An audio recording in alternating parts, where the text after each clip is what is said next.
horrific terror attack hitting the Muslim-majority country of Somalia. The death toll after a truck bomb attack, topping 300, and hundreds more were seriously injured.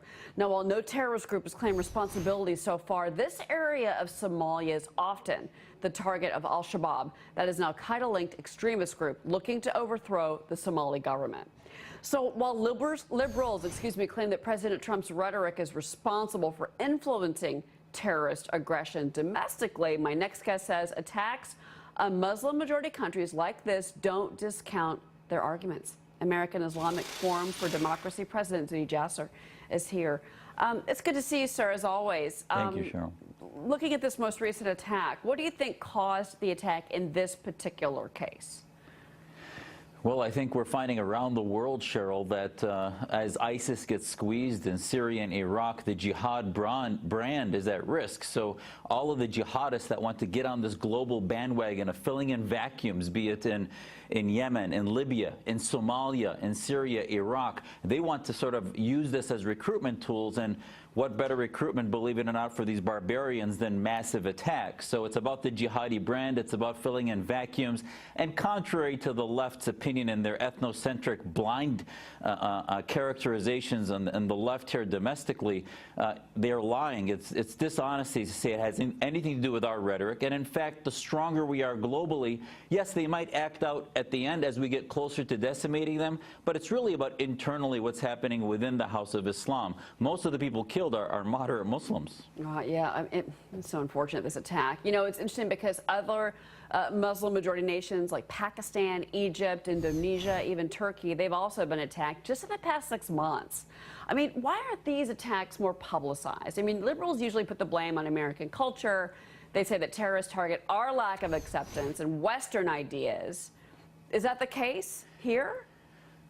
It's not publicized because it doesn't fit the narrative of the grievance narrative of the left, of the Islamist groups in America that want to blame the Trump administration, that want to blame the right. And in fact, our families in Syria, across the Middle East, are being attacked by other Muslims as they try to avenge for freedom, for liberty, for democracy. That's the real story here. But unfortunately, for those in their cocoons here on the left, they just want to use us Muslims for political correctness issues, for one-upsmanship against the right, and it has nothing to do with facts on the ground, which is where Islam is in its history today, which is in a battle against theocracy and tyrants. Governments, in many cases. I'm thinking about the Kurds Yes. right now. Well, protesters took to the streets this weekend to oppose President Trump's refugee travel restrictions. Now, Somalia is one of the countries that's on that list. Do you think that that is a good thing after the attack that we just witnessed?